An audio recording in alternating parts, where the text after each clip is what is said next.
Programme के दूसरे हिस्से में आपको खुशामदीद कहेंगे। ब्रेक पे जाने से पहले गुफ्तगू का सिलसिला जारी था और प्रोग्राम के पहले हिस्से में आज बात हुई कुछ आपकी सेहत के हवाले से। जो मामलात हैं और ख़ास तौर पे मोटापा एक बड़ा मसाला बन चुका है।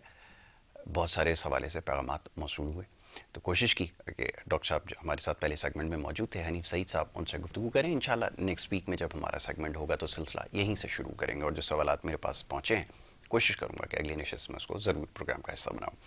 ये प्रोग्राम का दूसरा हिस्सा है और इसमें मुख्तलिफ हवालों से गुफ्तगू की जाएगी।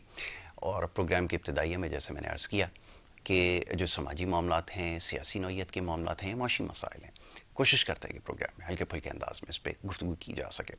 हालात हाज़रा के हवाले से भी आपको बाखबर रखना बेहद ज़रूरी है। और शहर कराची में बात हो रही थी, हैदराबाद और शहर कराची में जो बल्दियाती इंतखाब का अगला मरहला है उस हवाले से, और बड़ी सियासी पेशरफ्त इस पर हुई है गुज़िश्ता रोज़ भी, और बड़े दावे और बातें होती रही हैं। मुख्तलिफ मामलात भी सामने आए जिसके हवाले से रात गए तक प्रोग्राम्स जो वो होते रहे, और फिर देर रात गए ये ख़बर इलेक्शन के हवाले से आई कि जो बल्दियाती इंतखाबात जो 15 तारीख़ को इस महीने की होने जा रहे थे वो मुलतवी कर दिए गए हैं। तो इस मौजू पर थोड़ी गुफ्तगू की जाएगी। उसके साथ साथ दीगर समाजी मसाइल हैं उस पर बात करेंगे। एक बड़ी ख़ास शख्सियत स्टूडियोज़ में तशरीफ़ फरमाएँ, उन्हें खुशामदीद कहूँगा और उनसे फिर इन तमाम मामलों पर गुफ्तगू की जाएगी। हमारे मोअज़्ज़ज़ मेहमान सैयद मोहम्मद हसनैन साहब सोशल एक्टिविस्ट हैं और बहुत सारे कामों में अपने आप को मसरूफ़ रखा हुआ है। ख़ास तौर पर समाजी जो काम है नौइयत के, नौजवानों के मसाइल हैं उस पर बहुत ज़्यादा काम करें। हसनैन साहब को खुशामदीद कहूँगा। बहुत शुक्रिया हसनैन प्रोग्राम में वक्त देने के लिए। हसनैन साहब, सबसे पहले तो क्योंकि आपका राब्ता बराह रास्त आवाम के साथ रहता है, आप जिस इलाके से बिलोंग करते हैं, मसाइल बहुत सारे हैं। वैसे तो पूरे कराची के अंदर ही मसाइल बेपनाह हैं, लेकिन वो एक बहुत बड़ा इलाका है, एक बहुत बड़ी कॉन्स्टिट्यूंसी है, और मसाइल जितने ज़्यादा वहाँ पाए जाते हैं शायद कि दूसरी जगह पर इतने ना हों। फिर उसके लिए अपने तय कोशिशें करना, इस सिलसिला कैसे शुरू हुआ, और फिर आगे चल के ज़रा बल्दियाती इंतखाब के हवाले से मामला हो जाए, क्योंकि लोगों के अंदर अवेयरनेस लाना बेहद ज़रूरी काम है। कैसे ये सारे मामलात और मुँह जो हैं वो अंजाम पा रहे हैं, फरमाइए। हाँ, बिस्मिल्लाहिर्रहमानिर्रहीम। सबसे पहले आपको यासिर भाई और मुझे देखने वाले नाजरीन को अस्सलाम वालेकुम। पहले तो शुक्रिया, आपने मदू किया, ना सिर्फ मदू किया बल्कि अगले 1 घंटे तक गुफ्तगू का मौका भी देंगे। बड़े अच्छे सवालात किए आपने।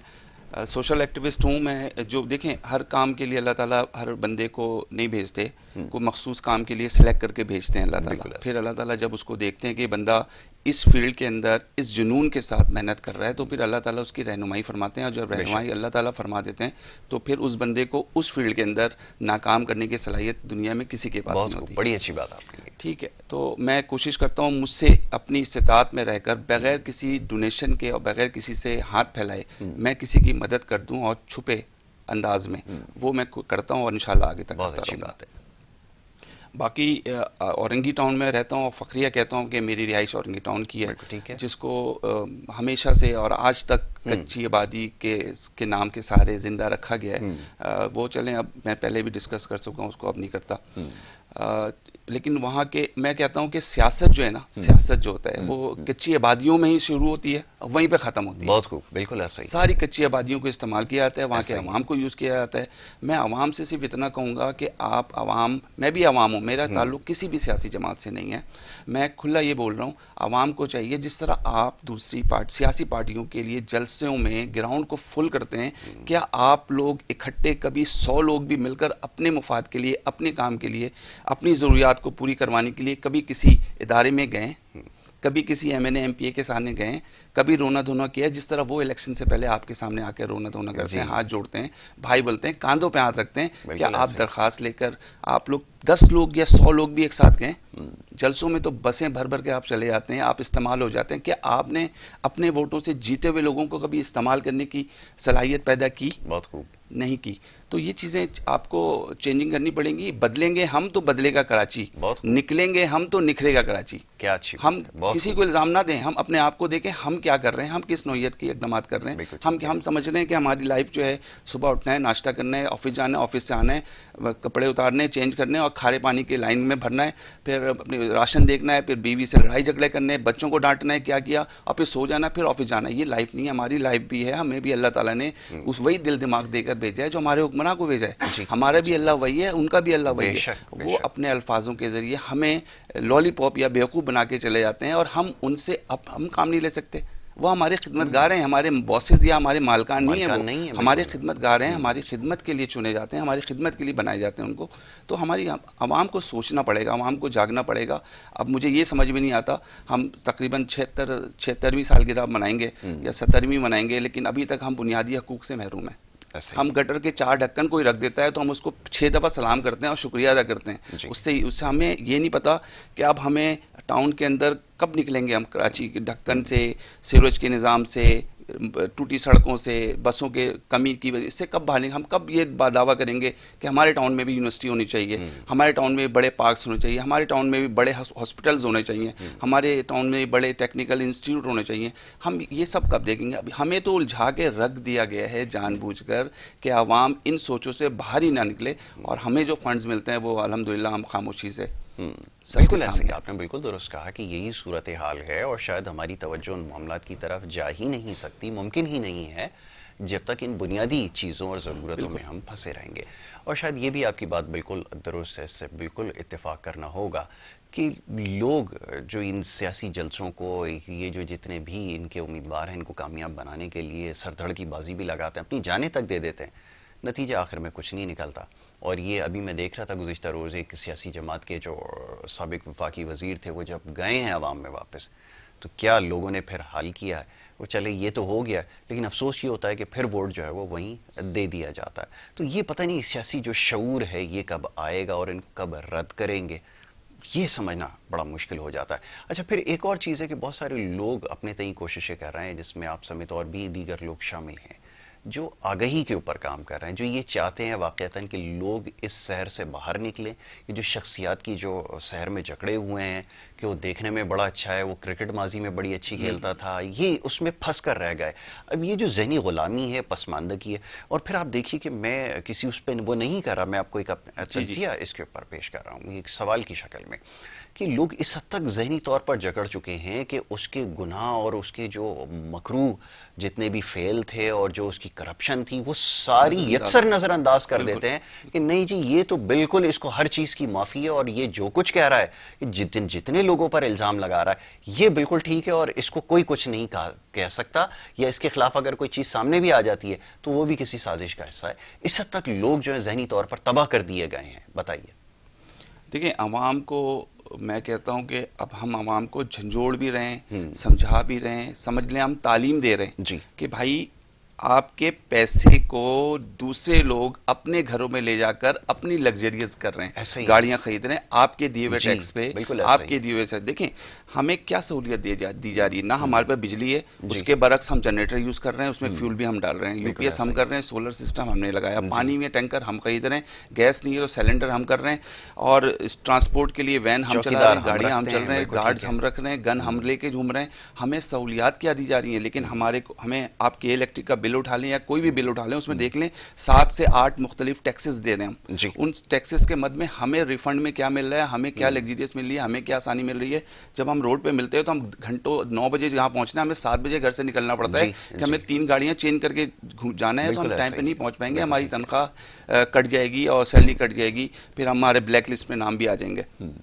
आवाम को बहुत सोचना पड़ेगा, क्योंकि आवाम के कीमती वोट से ही ये लोग आते हैं, और ये लोग जब सीट पे आते हैं तो अपने आप को नाउजुबिल्लाह पता नहीं क्या समझने लगते हैं।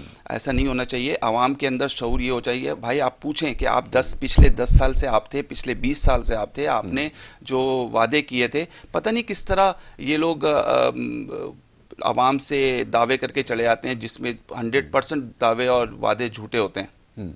बिल्कुल ऐसे ही, कितनी आसानी से चले जान छुड़ा के चले आते हैं।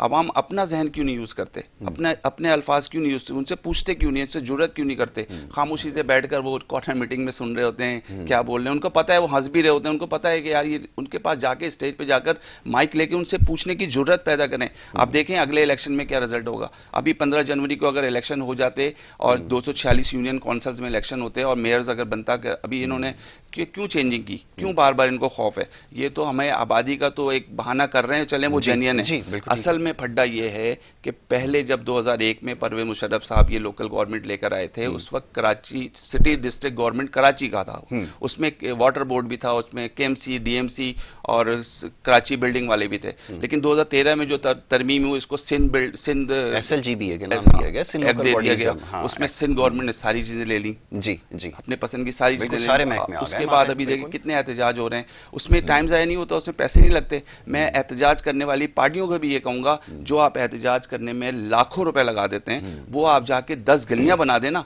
तो उस गली के सारे लोग आपके पक्के वोटर बन जाएंगे। लेकिन कभी भी इस तरह की किसी भी पार्टी ने नहीं सोचा। अभी देखें कुछ पार्टियां जम हो रही हैं, कुछ पार्टियां अलग हो रही हैं, कुछ पार्टी लड़ाई कर रही हैं। अवाम के मुफाद के लिए कितनी बातें आपने की हैं। बिल्कुल ऐसा ही। आवाम के लिए एक जुमला भी कोई नहीं कहता आवाम के फ़ायदे के लिए। वो भी वो जो आपने कहा आबादी में के हिसाब से किसी यूसी में 50,000 वोटर्स को छो कर दिया, किसी में 90 भी कर दिया, उसमें भी आपकी नज़र बजट के ऊपर है जी। उसमें भी आपने आवाम को नहीं देख रहे आप, उसमें भी आपकी नज़र बजट के ऊपर है कि हमें 50,000 मिलेंगे तो उनको 1 लाख मिलेंगे तो वो ज़्यादा फ़ायदा उठा लेंगे। ऐसी सोच नहीं लाएंगे। ऐसी सोच को चेंज करें, आवाम को चाहिए चेंज करें, आवाम को चाहिए अब समझ लें। अभी तो ये चलें छोटा इलेक्शन, अभी बड़े इलेक्शन आएंगे, फिर ये लोग उस वक्त भी दामन छुड़ा लेते हैं, मजबूरियों के नाम पर दामन छुड़ा लेते हैं। वो लोग जिनके वादे और दावे हजार होते हैं, वो उस वक्त बोलेंगे भाई हमारा काम तो ये है, हमारा काम तो भाई कानून साजी है, हम तो ये नहीं कर सकते, हमारे पास फंड नहीं है। फंड अभी भी मिल रहे हैं, फंड अभी भी मिल रहे हैं, लेकिन पूछने वाला कोई नहीं है। पूछने वाला आवाम को चाहिए कि आप भाई आवेजा करें, आपको कितना बजट मिला, कहाँ कहाँ इस्तेमाल किया, मैं इलाके में रहता हूँ, आप मुझे दें।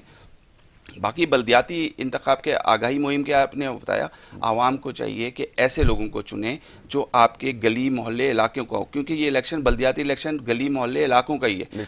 कोई किसी पैराशूटर को न लें कि वो इस यूसी से लड़ रहा है, रहता है वो दूसरे यूसी में। ऐसे लोग आएंगे तो आपको सहूलत नहीं देंगे, वो अपने मुफाद के लिए आएंगे। किसी पार्टी मुलाजिम को आप इलेक्शन ना जिताएं, आप ऐसे लोगों को जिताएं जो समाजी जहन रखता हो, समाजी काम करने के, आपके हंसी खुशी गम में आपके साथ खड़ा हो। आप आते जाते देख ले कि यहाँ पे चैम्बर में ढक्कन नहीं है, तो वो अपने बंदे को वहीं पे खड़ा होकर फोन करे, यार यहाँ पे दो होल खाली हैं, इसमें आप ढक्कन रख दें। आपको दरखास्त दे के 10-10 दफा चक्कर ना लगाने पड़े। यहाँ तो यूसी ऑफिस में कोई होता ही नहीं है, पता नहीं गिनने चुने काम है। भाई आपका काम क्या है? यूसी नाजिम के अपने काम का नहीं पता होगा। मैं गारंटी देता हूँ कि उनके यूसी में कितने घराने, कितनी गलियां हैं, इनको ये भी नहीं पता होगा। जैसे मेरे यूसी में अब 11,500 मकानात हैं, 700 गलियां हैं।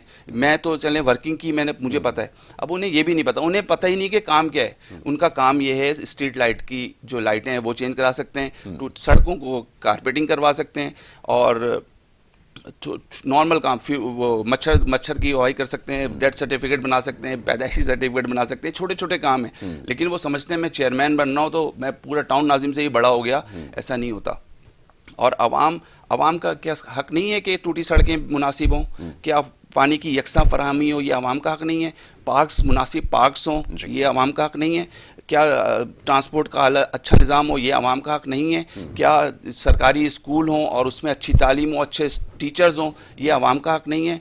ये सब अवाम के हकूक़ हैं और ये होने चाहिए। ये लोकल गवर्नमेंट के अंडर में ही आते हैं, लेकिन इस तरफ कोई जहन ही नहीं डालता। नहीं, हमें इसलिए ज़्यादा इस चीज़ का अंदाज़ा होता है कि आपकी कॉन्स्टिट्यूंसी के अंदर एक दफ़ा मामला ज़ेर बहस आया। अभी ये शायद जो कराची में रहते हैं वो तो इससे बखूबी वाकिफ़ हैं कि पानी जो है वो कितने अरसे में आया और कितने अरसे बाद आता है। तो अब क्योंकि ये एक ऐसा इलाका है जो समझ लिया कि अब आइसोलेशन में हो गया, अब एक लाइन हब से आ रही है, एक यहाँ से जा रही है, तो दोनों तरफ से पानी दस्तयाब नहीं है। तो किस कदर दुश्वार गुजार मरहला होता है और पानी के लिए जिस किस्म के मामलात रहे हैं, गर्मियों में तो अमूमन होता ही है, लेकिन सर्दियों में भी ये सिलसिला जारी रहता है। तो वादे करने के लिए सब आते हैं, यकीनन बड़ी मीठी मीठी बातें करते हैं, और यही अभी तक झांसा दिया जाता है कि ये जो पानी का मसला है ये हल करा दिया जाएगा, और हकीकतन सूरत हाल क्या है वो आप ज़्यादा बेहतर जानते हैं। सर, पिछले जब से ये भी 2018 में इलेक्शन हुआ, इसके बाद से मैं किसी पार्टी का तो नहीं है, लेकिन अल्हम्दुलिल्लाह तमाम पार्टी उसके लोगों के साथ बैठना उठना है, अहदेदारों के साथ बैठना, सलाम दुआ, ये लाजमी ज़रूरी भी है हमारे लिए। हम किसी से लड़के तो नहीं बैठ सकते।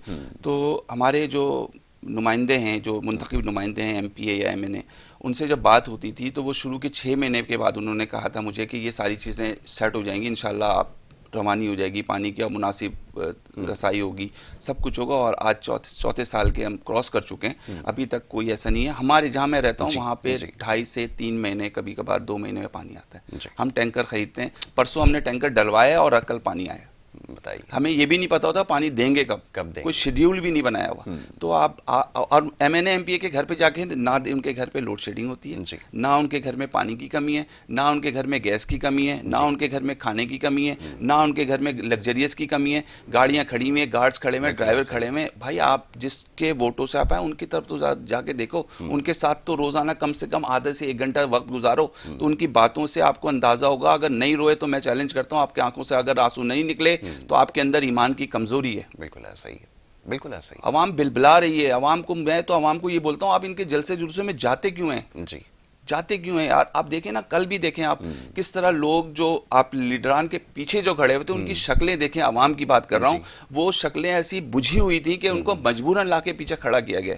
कोई भी चेहरा खुशी से नहीं खड़ा हुआ था, सबको का चेहरा फेड हुआ था। मेरे अल्फाज देखें, लड़खड़ा रहे हैं, रोने के अंदाज में आ रहा हूं, कुछ भी नहीं हो रहा। पाकिस्तान को किस तरफ ले जाया जा रहा है, मैं क्या क्या बोलूं, मेरे पास अल्फाज खत्म हो रहे हैं। बिल्कुल ऐसा ही, आपने सही कहा कि वाक़तन लोग, और यही हालत सबकी है, जो कैफियत अभी इनके ऊपर तारी है, लोग परेशान हैं और इतने ज़्यादा मसाइब का शिकार हैं क्योंकि घर से निकल के यहाँ पहुँचना एक इंतहाई दुश्वार गुजार मरहला, क्योंकि सड़क नहीं है, घर के अंदर पानी नहीं है, गैस की लोड शेडिंग जारी है और बिजली की लोड शेडिंग साल साल जारी रहती है। इस वक्त भी भरपूर तरीके से बिजली की लोड शेडिंग हो रही है। वो सारे मसाइल हैं, वो अपने अवामी नुमाइंदों की तरफ देखते हैं। असल ये सवाल बड़ा मुश्किल है, मालूम होता है कि ये बल्दियाती इंतखाबात से क्या मसाइल लोगों के हल हो जाते, क्योंकि इससे पहले जो हुकूमत कर गए हैं वो तो सारा टाइम ये कहते रहे कि जी हमारे पास इख्तियारात नहीं है, और इस सिलसिले में जो काम शायद हो सकते थे वो भी नहीं हो सके। फरमाइए सर। मैंने एक शेर पहले कहा, दोबारा पढ़ देता हूँ। मजबूरियों के नाम पर कैसे दामन छुड़ा लेते हैं वो लोग जिनकी बातों में दावे और वादे हजार होते हैं। भाई आप इलेक्शन ना लड़ें, आपको तो पता है ना, आप इतना शऊर तो रखते हैं जी, आप इतना शऊर तो रखते हैं कि यार देखिए मेरे पास फंड भी नहीं मिलेंगे, मेरे पास सिंध गवर्नमेंट हुकूमत भी नहीं है, ये सारे अख्तियारात इनके पास हैं, तो आप इलेक्शन भी ना लड़ें। आप सिरे से लड़े ही नहीं, आप कोई ना कोई बहाना बन के इलेक्शन को पोस्टपोन करा के आगे ना लेके जाएं। आप लड़े नहीं, बोले मुझे लड़ना ही नहीं है, जब हमारे पास अख्तियारात ही नहीं होंगे। एक जमात है जो अख्तियारात के लिए बता रही कि ये चीज़ें सिंध को लोकल गवर्नमेंट में होनी चाहिए, ये चीज़ें लोकल गवर्नमेंट में, जब तक ये चीज़ें नहीं होंगी आवाम को बेहतरी नहीं मिलेगी, कुछ भी हो जाए नहीं मिलेगी। ये तो फिर हम वही आ गए, लोकल गवर्नमेंट का फिर फायदा नहीं है। आप सूबाई असेंबली पे चले जाएं, सिंध गवर्नमेंट में चले जाएं, वो आपके सारे काम हल करेंगे, लेकिन वहाँ पे भी जाने के लिए आवाम के अंदर शऊर आगाही मुहिम चलानी होगी कि किस तरह किसके पास जाने हैं। और ये कैंडिडेट होते हैं, मैं कितने कैंडिडेट से कल भी मिला, परसों भी मिला, वो उनकी अपीयरेंस ऐसी बताती है कि वो क्या किसी जो है ना वार्ड बॉय या हॉस्पिटल में वार्ड बॉय से बात नहीं कर सकते वो। और चेयरमैन बनने के बाद तो उनको थानों में भी जाना पड़ता है, बाज़ औक़ात SSP DSP लेवल के लोगों से भी बात करनी पड़ती है, बाज़ औक़ात आपको ऐसे इदारों में जाना पड़ता है जहाँ से 18 से 22 तक के अफसरान बैठे होते हैं। वहाँ पे आप किस तरह कॉन्फिडेंटली बात करेंगे, किस तरह आवाम के लिए बात करेंगे? वहाँ पे आप हाथ बांध के खड़े होंगे? आप 90,000 लोगों की नुमाइंदगी करने के लिए आप वहाँ पे गए हैं, आपके अंदर इतना कॉन्फिडेंट तो होना चाहिए। आवाम को ये चाहिए कि ऐसे लोगों को चुने जो बासलाहियत हों, पढ़े लिखे हों, समझदार हों, अक्ल शऊर वाले हों, अल्लाह ताला ने जो दिल दिमाग दिया वो उसको इस्तेमाल करने का तरीका जानते हों, मौका जानते हों कहाँ पे क्या अल्फाज यूज़ करने हैं। ऐसे लोगों को नहीं चुने कि ये मेरा दोस्त है, मैंने बचपन गुजारे इसके साथ, ये इस पार्टी का है, मैं इस पार्टी को चाहता हूँ, ये हमारे लिए बोल रहे हैं। कोई आपको नहीं चाहता, कोई आपके लिए नहीं बोल रहा, सिर्फ सब अपने मफाद के लिए जी रहे हैं, सब अपने मफाद के लिए जी रहे हैं। बिल्कुल ऐसा ही है, बज़ाहिर ऐसा ही लगता है कि सब अपने मफादात के लिए काम कर रहे हैं, और मुमकिन भी शायद ये नज़र अब नहीं आता। लोग मायूस हो चुके हैं। मायूसी को कैसे दूर करेंगे, क्योंकि ये तो बड़े बुनियादी मसाले, और बड़ी अजीब इत्तेफाक की बात है कि आप देखें कि पूरी दुनिया में शायद ये मौजू ज़ेर बहस नहीं आता होगा या नहीं आ रहा होगा कि जनाब पानी घर के अंदर नहीं आ रहा, या गैस की लोड शेडिंग हो रही है, या बिजली अल्हम्दुलिल्लाह सुबह से बंद है, जब तक चाहे बंद करें, कोई पूछने वाला नहीं है, कोई अकाउंटेबिलिटी नहीं है। तो ये शायद कि हमारे यही मसाइल रह गए हैं। सर पूरी दुनिया में रुस्वा हो रहे हैं। $1 अरब के लिए दुनिया हैरान होती है कि इस दौर में, तरक्की के दौर में, आप $1 अरब के लिए क्या कुछ आपको नहीं करने पड़ते, क्या कुछ आप नहीं कर रहे हो उसके लिए, फरमाइए।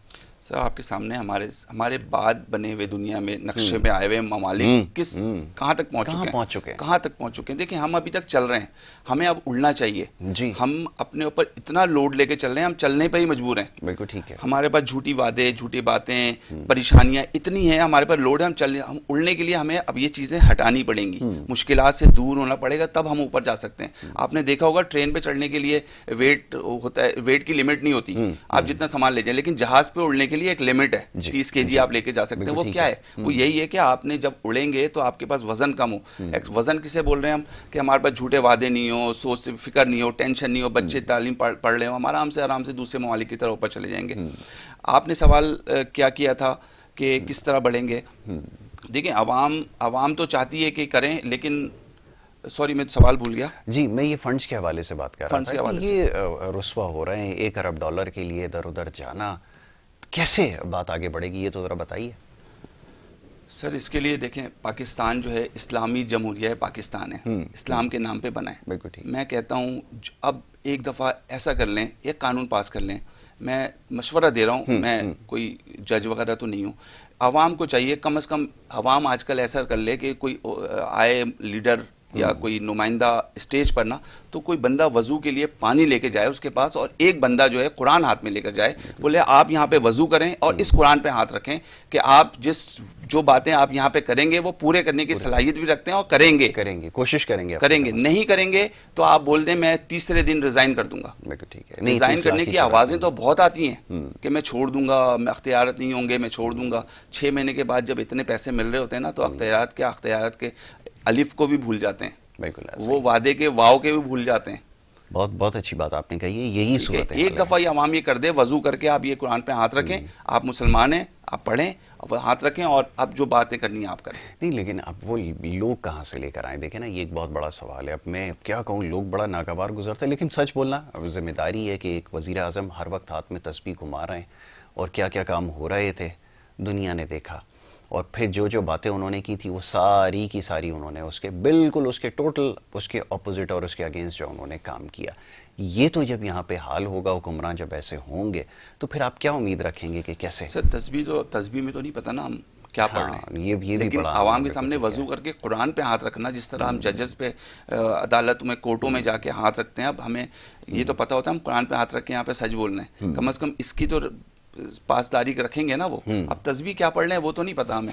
अब मैं मोबाइल में मैं गलत वीडियो देख रहा हूँ या कुरानी आयत की तर्जुमा सुन रहा हूँ, आपको तो नहीं पता ना, मेरा मुंह तो रखा हुआ है। ऐसा ही है। तो ठीक है, आप ये करें, एक दफ़ा करके देखें, आपको पता चल जाएगा क्या हो रहा है। ठीक है जी, एक ब्रेक ले लेते हैं, एक छोटी सी ब्रेक लेनी होगी। ब्रेक के बाद जब वापस आते हैं गुफ्तगू जारी रखेंगे। आप देखते रहिए प्रोग्राम गुड मॉर्निंग कराची।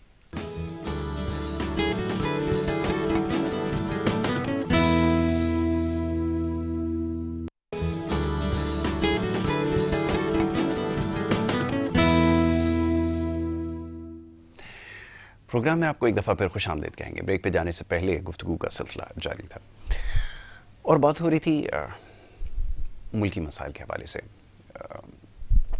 शहर कराची के मसाइल के हवाले से तो बात होती है, लेकिन मसाइल में हमेशा ये बात कहता हूँ कि पूरे पाकिस्तान में मसाइल जो है वो यकसां हैं, और यहाँ मसाइल कुछ बहुत ज़्यादा होते चले जा रहे हैं। शहर कराची की अगर बात की जाए, क्योंकि बड़ी देर से आप समझ लीजिए कि जो मामलात हैं ये सामने आ रहे हैं, लेकिन शायद हुकूमत की तरजीहात में शामिल नहीं रहा। इस वक्त तो कोशिशें यकीनन हो रही हैं जो नज़र आ रही हैं, लेकिन गुज़िश्ता कई सालों में, पूरी पिछली जो दिहाई गुजरी है, उसमें कोई खातिर खा इक़दामात नहीं हुए मसाइल को हल करने के लिए। और वो जो मसाइल अब हल शायद हो रहे हैं, वो किस तरह हो रहे हैं ये भी लोगों को इल्म है बखूबी। तो बहरहाल इसके ऊपर ही, इस मौजू पर गुफ्तगू हो रही थी। मौजूद मेहमान सैयद मोहम्मद हसनैन तशरीफ़ फरमाए, उनसे मामलात पर बात हो रही थी। आप एक समाजी कारकुन हैं, लोगों के साथ ताल्लुक़ रहता है, हसनैन, लोगों से मिलना और उनके मसाइल को जानना और फिर अपने तौर पे जितनी कोशिश हो सकती है वो करके उनके मसाइल हल कराना। अब मैं हमेशा ही बात सोचता हूँ कि एक अवामी नुमाइंदा जो मुंतखब होकर आपके हल्के से गया या किसी भी हल्के से मुंतखब होकर जाता है, वो क्यों वापस अवाम में नहीं आता है? और बड़ी अजीब बात है कि ऐसे लोग दोबारा मुंतखब भी हो जाते हैं। ये कल्चर कब तब्दील होगा और कैसे तब्दील होगा, ये तो ज़रा बताइए।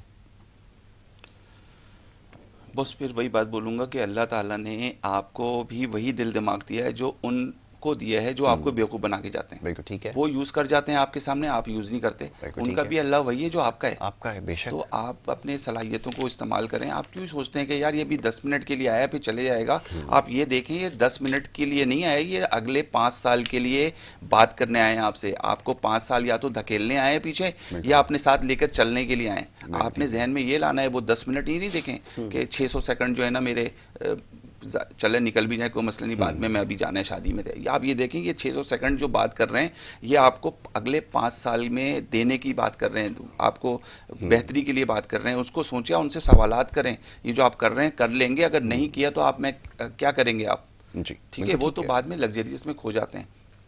और ये जो MNA MPAs होते हैं, ये इनको मखसूस फंड्स तो मिलते हैं, इसके अलावा ये मुख्तलिफ लोगों से CSR फंड्स जो होते हैं, आपको पता है CSR फंड्स आवाम को इतना नहीं पता होगा क्या होता है। बड़ी कंपनियों के पास आप जाकर बोलते हैं भाई आपने CSR के फंड को दें, तो वो आपको साइड में ले आके बात कर लें, सर क्या सर ले लें थोड़ा बहुत, आप इस मौजूद में बात ना करें। तो ये सारे फंड्स इनको सैलरी के अलावा भी मिल रहे हैं आवाम को, लेकिन इन चीज़ों का शऊर ही नहीं है, पता ही नहीं है। जो बताता है वो समझते हैं कि भाई वो उनको नुमाइंदों तक बात चली आती है कि हसनैन भाई जो है ऐसी सी बातें कर रहे हैं, तो वहाँ से कॉल आ जाती है, हसनैन भाई ऐसा ना करें यार, आपको कोई काम है पर्सनल तो आप मुझे बताएं, मैं करवा देता हूँ। अब इस तरह फेसबुक पे ना लगाएं, फेसबुक पे बात ना करें, लोगों से बात ना करें, लोगों को शऊर ना दें, लोगों को, फिर उनकी सियासत खत्म हो जाएगी ना।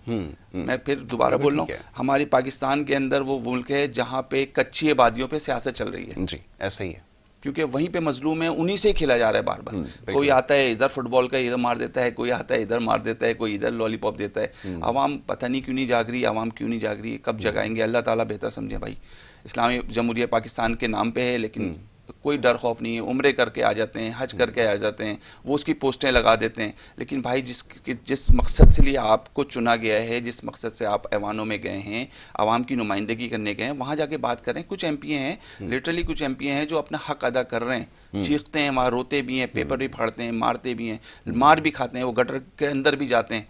लेकिन 80-90% लोग ऐसे हैं जो बस बैठे हुए हैं पार्टी की, जो जिस तरह पार्टी की मुशावरत से जो हुक्म जारी होता है उधर, तो वहाँ से फॉलो करते हैं। अच्छा, वो मैं ये एक भूल और जाते हैं। आपको बड़ी इंटरेस्टिंग बात बताता हूँ। इंटरेस्टिंग कहते हुए तो मुनासिब नहीं है, अब अंग्रेज़ी में इसका इस्तेमाल हो जाता है कि जितने भी ऐवानों में जाकर बैठते हैं उसमें बड़ी तादाद MNAs की ऐसी होती है, और MPAs भी उसके अंदर शामिल हैं, जो अपने हल्के के हवाले से मसाइल को उजागर करना तो दरकिनार, कभी बात ही नहीं करते।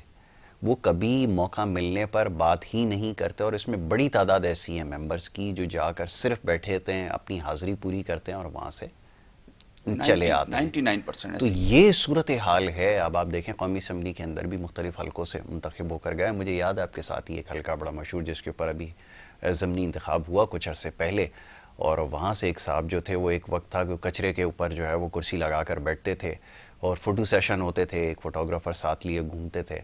बहरहाल वो जैसे तैसे वहाँ से कामयाब करवाया गया, या जो भी हुआ आप उसको नाम दे लीजिए। जब वो गए उसके बाद उन्होंने पलट के उस हल्के में वक्त कभी नहीं आए, और उनको शायद, और बड़ा अजीब इत्तेफाक भी देखिए कि उनकी खुद रिहाइश तो जो है वो कहीं और है। हल्के के अंदर कौन सी गली किस तरफ निकलती है, या क्या ब्लॉक्स हैं, किसी बारे में कोई इल्म नहीं है, और वहाँ से वो कामयाब होकर गए। लेकिन बाद में खैर फिर जब वो वहाँ वाक़तन इलेक्शन हुआ वहाँ पे, तो वहाँ से उनको जो है वो निकाल दिया गया। तो ये सूरत हाल है। अब आप अंदाज़ा लगाएं कि ये ज़्यादातर हल्कों में ऐसा ही है कि कैंडिडेट रहने वाला कहीं और का है, इंतखाब कहीं से उसको लड़वाया गया, उसको जितवाया गया, ये कुछ हो रहा है। ये सियासत है मुल्क की। मैं ये कहता हूँ ना, पैराशूटर्स को आवाम को चाहिए पैराशूटर्स को पहचान लें। पैराशूटर्स क्या होते हैं? पैराशूटर्स ये होते हैं कि पार्टी के पास जाते हैं, बोलते हैं सर मैं आपको इतने फंड जो है वो मैं दे दूंगा, दूंगा, आपको इतने अखराजात होंगे, मैं थोड़ी सी आपके साथ मदद कर देता हूँ, आप मुझे कोशिश करें मुझे ये टिकट दे दें। तो ये चीज़ हो जाता है। उनको पता है जब मैं 5 करोड़ रुपए देकर एक टिकट ले रहा हूँ या 10 करोड़ रुपए देकर एक टिकट ले रहा हूँ, मुख्तलिफ या 1 लाख रुपए देकर एक टिकट ले रहा हूँ, तो वो 1 लाख पहले मुझे कवर करना है। ठीक है, उन्हें नहीं पता कि आवाम को क्या करना है, क्या करना है। आवाम को चाहिए कि पैराशूटर, MNA MPO तो बहुत बड़ी सीट है, आप ये वार्ड काउंसलर और इसको भी देखना चाहिए आपको कि वाइस चेयरमैन के लिए जो मेयर को चुनने के लिए अपना हक रायदही करते हैं, इनकी भी कीमतें उस वक्त लगती हैं कि भाई आप इसको दे दें, मैं आपके पास ये चीज़ें दे रहा हूँ, ये चीज़ें दे रहा हूँ, ये चीज़ें दे रहा हूँ। ठीक है, तो पैराशूटर्स को तो आप बिल्कुल कैंसिल ही कर दें, रिजेक्ट कर दें। पैराशूटर तो चाहिए नहीं हमारे को। हमें हमारे हलके में औरंगी के आज तक हमारे औरंगी का MNA नहीं जीता। बताइए। आज तक हमारे MNA औरंगी के नहीं जीते। अभी भी हमारे पास MNA है, वो अब वफाकी मिनिस्टर बन गए, IT मिनिस्टर हैं, लेकिन कुछ भी नहीं है, कुछ भी नहीं है, कुछ भी नहीं है भाई। ना पानी पे बोलते हैं ना कुछ करते हैं, बस गिनवाने में है वो आगे। सब सारे जितने MNA MP हैं, मैं ये कहता हूँ जितने, अभी मैं लाहौर से होकर आया हूँ, 10 दिन रहा हूँ, लेकिन वहाँ की सड़कें मैं बिल्कुल नो डाउट बोलूँगा कि मैं सड़कें यहाँ से पूरा, मैं किनाल रोड गया, मैं वाघा बॉर्डर तक गया, मुझे एक जंप, एक खड्डा नज़र नहीं आया जी। वहाँ पे। आप बोले वहाँ के MNA को और मैं समझता हूँ कराची के MNA को सेम फंड्स मिलते हैं, बिल्कुल ऐसा ही, सेम फंड मिलते हैं। वहाँ पे उन्होंने खाया है, लगाया है, कुछ भी किया, लेकिन आवाम वहाँ पे समझ में आ रही है, खुश है।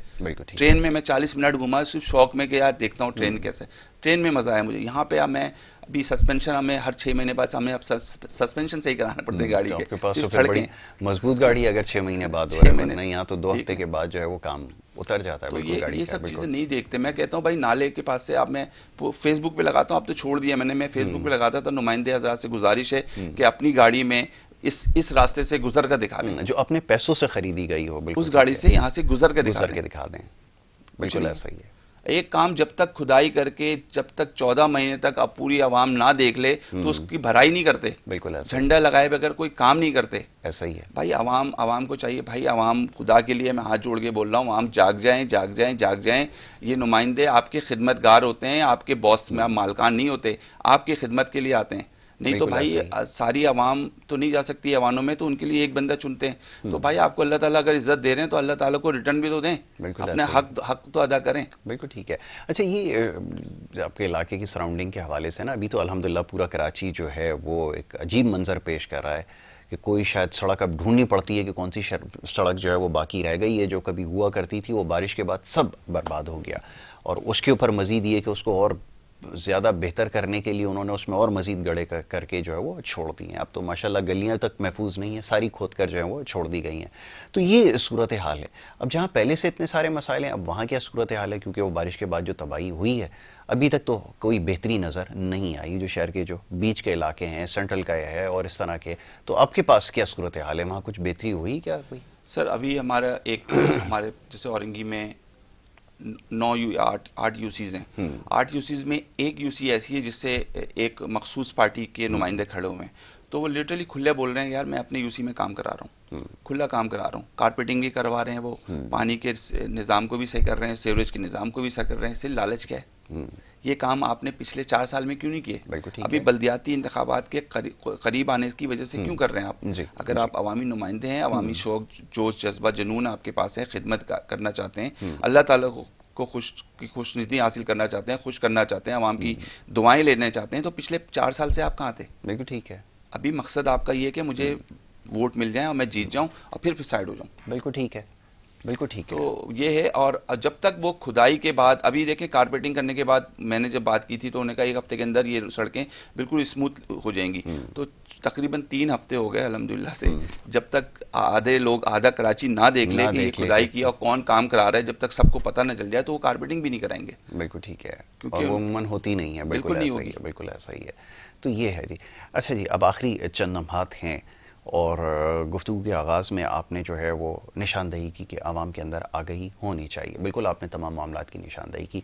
आखिर में क्या पैगाम देना चाहेंगे ख़ास तौर पे नौजवानों के लिए? तो आप बहुत सारे काम कर रहे हैं, मैं देखता हूँ बड़े अच्छे अच्छे क्रिकेट टूर्नामेंट्स भी करवाते हैं, मुख्तलिफ स्पोर्टिंग एक्टिविटीज़ भी करवा रहे हैं। पैगाम क्या देना चाहेंगे? देखिए, आवाम नौजवानों के लिए, अभी तक मैं नौजवान तो नहीं हूँ, नौजवान की लिस्ट से मैं ऊपर हो गया, लेकिन नौजवानों के लिए अक्सर पैगामात में अब मुख्तलिफ चैनल्स में, मीडिया चैनल्स में के हिसाब से बोलता रहता हूँ। देखिए, नौजवान जब तक आगे नहीं आएंगे तो पाकिस्तान को बदलना बहुत मुश्किल है, बहुत मुश्किल है। नौजवान वो वाहिद हैं जो अपने घर को चला रहे हैं, तनख्वाहें ला के दे रहे हैं, तो नौजवान अपने घर की सरबराही भी कर रहे हैं। नौजवान है क्यों कि वो 1 लाख 1.5 लाख रुपए कमा रहे हैं, उसके वालिदैन नहीं बोल रहे हैं बच्चा मेहनत कर रहा है, बात इसकी सुनो, या अक्लमंद है तो कंपनी वाले इसको 1.5 लाख तनख्वाह दे रहे हैं। तो इसी तरह वो मुल्क की सूरत हाल पे भी बात करें, मुल्क की सूरत हाल पे भी बैठ चाय की दुकान पे नहीं बैठें, दोस्तों को कमरे में बैठाएं, खर्च करें 2,000 रुपए। 10 लड़के जब निकलेंगे ना, तो वो 10 लड़कों के पास जो 10-10 दोस्त हैं वो फिर 100 बन जाएंगे। जब 100 बन जाएंगे वो 10-10 लड़के 1000 बन जाएंगे। जब 1000 किसी इदारे में जाके बात करेंगे ना, तो जो काम 6 महीने में होना है ना, वो विद इन अ वीक होगा वो काम। ठीक है। जब तक नौजवान को निकलना पड़ेगा। 60% या 55% उनकी तादाद है मुल्क के अंदर नौजवानों की, अपने आप को इस्तेमाल ही नहीं करते, उनको पता ही नहीं। उनको पता है, वो समझते हैं कि भाई इस झंडे के पीछे मुझे जाना है, वो 15 लोग समझते हैं इस झंडे के पीछे मुझे जाना है। मिलना कुछ भी नहीं, झंडे का एक कपड़ा भी नहीं मिलता आपको। ऐसा ही है, कपड़ा भी आपको नहीं। बिल्कुल ऐसा ही आपने मजा फरमाया कि इसके लिए जो है वो सोचने की ज़रूरत है और इसके ऊपर काम करने की ज़रूरत है। गुल हसन, बहुत शुक्रिया आपका, बड़ी नवाजिश कि आपने प्रोग्राम में वक्त दिया, शामिल गुफ्तगू रहे, और यकीनन आवाम में आगाही पहुंचाना हमारा काम है और ये करते रहेंगे। और जितनी भी बातें इस पूरी गुफ्तगू के दौरान हुई हैं ये गौरतलब हैं, इसके बारे में ज़रूर सोचिए कि ये जो मुख्तलिफ़ सियासी जमातों के लिए ख़ास तौर पे जैसा भी इन्होंने बात की है कि भरपूर शिरकत करते हैं, दिलो जान से जाकर इनके जलसों को कामयाब बनाते हैं, अपने तमाम तर मसरूफियात और कामों को तर्क करके इनके साथ खड़े होते हैं, लेकिन इसका नतीजा क्या निकलता है? आम इंतखाबात के हवाले से या ये जो बल्दियाती इंतखाबात जो इंतखाब का होना था 15 तारीख को, जो मुलतवी हुए हैं, वो हो भी जाते तो सवाल अपनी जगह भी मौजूद है कि बिना इख्तियारात के कैसे मुमकिन है कि अवामी नुमाइंदे जो हैं वो काम कर सकें। और ये हल तलब मसाइल हैं जिसके बारे में संजीदगी का मुजाहरा नहीं किया जा रहा। मैं बार बार ये बात दोहराता हूँ कि तमाम मामला तब ही हल हो सकेंगे जब संजीदगी का मुजाहरा किया जाएगा। लेकिन जिस तरह के लोग हैं, जिस तरह के बयान देते हैं, जिस पंजाब की सियासत इस वक्त हो रही है, जो मुख्तलिफ बयान आप देखते हैं सुबह से लेकर शाम और फिर रात गए तक एक दूसरे के ख़िलाफ़ बयान देते हैं, क्या इनके किसी तर्ज़ अमल से, बातों से क्या ये ज़ाहिर होता है कि ये मामलात को हल करने में संजीदा हैं? जब संजीदा लोग ही नहीं होंगे तो फिर वो मामलात को कैसे संजीदा लेंगे और उनको हल करने की अहलियत रखेंगे? वो मैं देख रहा था सोशल मीडिया पे जो है वो एक सियासतदान तो उनको नहीं कहूँगा, उनकी वाबस्तगी एक पिछली जो हुक्मरान जमात है उसके साथ बड़ी करीबी वाबस्तगी थी और एक बड़ा ओहदा भी उनके पास था, वफाकी वज़ीर भी रहे। वो बयानात दे रहे थे, वो किसी को नाम शायद रखने की कोशिश कर रहे थे। तो जब ऐसे लोग होंगे खुदारा जो सियासी भी नहीं है, जो मुख्तलिफ़ पार्टीज़ का हिस्सा हर दौर में रहते हैं और आगे भी रहेंगे, ये पार्टी कोई आखिरी पार्टी उनकी नहीं है, यकीनन आगे भी उन्होंने जो है वो छलांग लगानी है। जब ऐसे लोग होंगे मुल्की सियासत के अंदर जो सियासत को न समझते हैं, ना उनका सियासत से कोई ताल्लुक़ है, तो फिर आप अंदाज़ा लगाइए कैसे ये मसाइल हल हो सकेंगे। तो इस चीज़ का जांचना ज़रूरी है और ये जो शख्सी ग़ुलामी है, ज़हनी ग़ुलामी, इससे निकलने की ज़रूरत है। खुदारा किसी को माजी को देखते हुए कि कोई अच्छा खिलाड़ी था या किसी ने बड़े कारनामे सर अंजाम दिए हैं, इसको बुनियाद बनाकर आप कम अज़ कम उसको मुल्की बागडोर जो है वो नहीं सौंप सकते। एक बड़ी अहम जिम्मेदारी, और मैं खुदारा ये बार बार कर रहा हूँ कि बज़ाहिर जो पढ़े लिखे लोग हैं चंद एक, मुल्क में ज़्यादा तादाद तो यकीनन नहीं है, वो भी अगर अंधा एतक़ाद और एतमाद करेंगे ऐसे लोगों के ऊपर तो फिर यही हाल होगा जो कुछ आपके सामने हो रहा है। और इसकी सारी की सारी जिम्मेदारी तो शायद नहीं आयद होती किसी एक जमात के ऊपर, सब इसके अंदर शामिल हैं, लेकिन बहरहाल ये ज़्यादा दूसरों से मुख्तलिफ नहीं है। तो ये पहले अपने जहनों को इससे क्लियर करें और ये तमाम चीज़ें इसके बारे में ज़रूर सोचिए। बहरहाल यहाँ पे प्रोग्राम का वक्त क्योंकि आप ख़त्म हुआ चाहता है, इजाज़त आपसे लेनी होगी। अगले हफ्ते इंशाल्लाह ये सिलसिला इसी तरह जारी रहेगा, मुख्तलिफ मामलात और मौज़ूआत पर गुफ्तगू करते रहेंगे। प्रोग्राम देखने का बेहद शुक्रिया। मोहम्मद यासिर को और हमारी टीम को दें इजाज़त। अल्लाह ने के बाद।